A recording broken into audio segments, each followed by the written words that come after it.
Oke, selanjutnya kita akan membahas mengenai dikotomuski atau kunci dikotom. Gitu ya. Sebenarnya ini untuk apa sih? Kok ada kunci-kuncian? Nah, jadi dikotomuski ini adalah alat yang digunakan para ahli biologi to classify. Ya, Miss kita tulis di mana ya? Oh, di bawahnya aja ya. Oke. Nah, to classify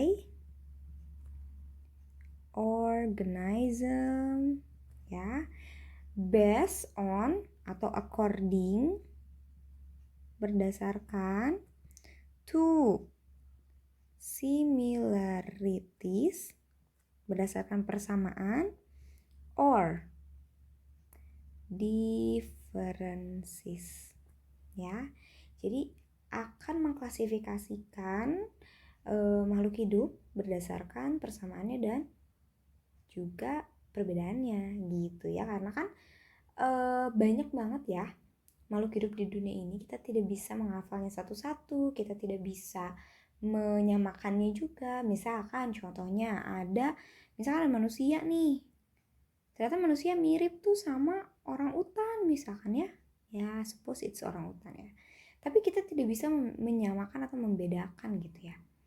Nggak bisa kita bilang oh ini mah sama dua-duanya, oh tidak bisa, karena mereka punya similarities tapi juga ada differencesnya gitu ya. Oke, bagaimana caranya kita membaca atau membuat dikotomuski? Oke, kita lihat gambar ini ya. Oke, di sini ada gambar siswa and the teachers who gather together ya, berkumpul bersama-sama. Oke, kita lihat the step 1, identify one main difference to classify the group into two. Jadi di sini kita akan mengidentifikasi nih siswa-siswa di sini. Kita akan bagi menjadi 2 perbedaan.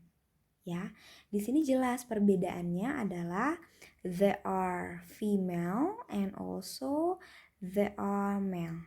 Ada siswa laki-laki dan siswa perempuan. Jadi the teachers divided the students into 2, female and male. Okay, the second step, identify another difference to classify each group into 2 subgroups. Ketika gurunya sudah divide, sudah membagi, misalkan female and male. Nah, female-nya kita bagi lagi menjadi subgroup, ya. Tadi ada female, nah sekarang lihat nih ciri-cirinya. Ciri-ciri dari female-nya. Di sini ada yang rambutnya lurus, di sini ada yang rambutnya wavy ya atau keriting. Nah, berarti nanti akan dibagi nih, ada perempuan yang rambutnya keriting. Ada perempuan yang rambutnya lurus. Laki-laki juga sama, ada yang keriting, ada yang lurus. Jadi dibagi lagi. Ya, seperti itu. And then di step ketiga kita lihat lagi nih, kita pecah lagi nih karakteristiknya. Ternyata yang di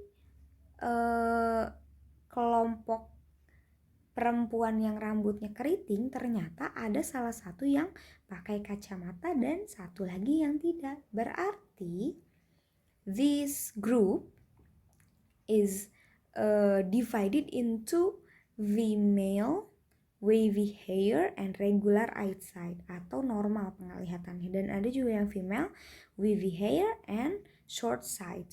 Jadi ada yang di kacamata. Yang laki-laki juga ternyata sama nih, ada yang di kacamata, ada yang tidak. Ada yang di kacamata, ada yang tidak juga, ya. Nah, jadi seperti itu. Gitu ya. Oke, now let's check it out ya. Jadi kita akan coba bermain games untuk menemukan kunci dikotomus dari perempuan ini. Oke, coba kita lihat. For example, if you want to identify the girl with wavy hair and spectacles, follow these steps. Oke, kita lihat nih ciri-ciri dari gambar ini. Oke, dia perempuan atau laki-laki? Perempuan ya, jelas dia perempuan. Berarti kita ke kiri. Oke, garisnya ke kiri.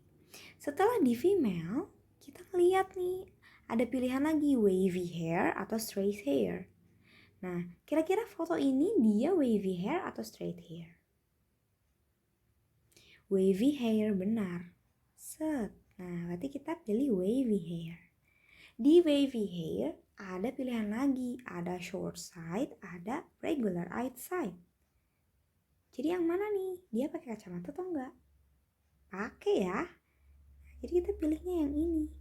Maka dari itu kita tahu bahwa perempuan ini namanya Uma. She's Uma. Gitu ya, berdasarkan ciri-ciri yang kita lihat. Gitu ya. Beda lagi kalau misalkan nanti foto yang terpampang di atas ini, misalkan fotonya si Fred. Nah ya, jadi nanti kita lihat ciri-ciri dari Fred ini apa kira-kira. Gitu. Oke, sekarang kita coba yang animals ya.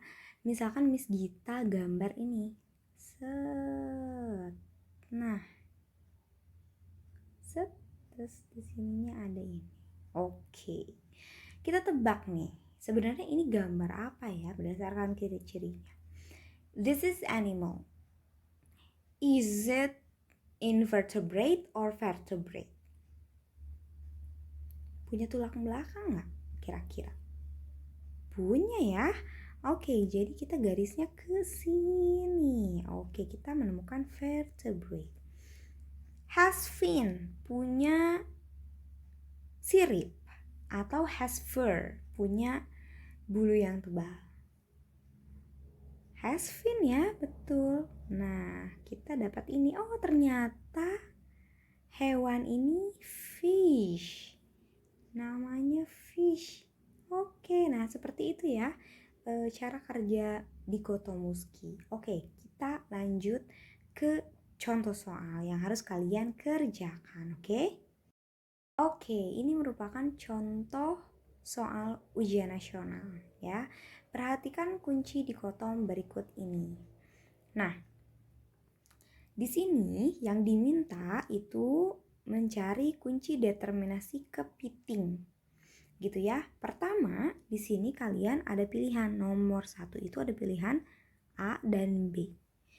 Berdasarkan ciri-ciri kepiting, yang A, coba lihat. Memiliki tulang belakang. Apakah kepiting memiliki tulang belakang? Yang kedua, tidak memiliki tulang belakang. Apakah kepiting tidak memiliki tulang belakang? Nah, kalian pilih. Mau pilihan yang A atau yang B? Nah, di sini ada titik-titiknya.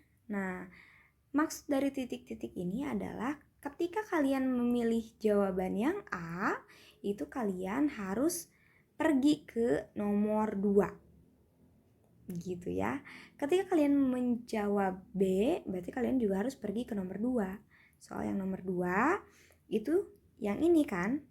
Nah, di sini ketika kalian menjawab yang A, berarti jawabannya akan Efes.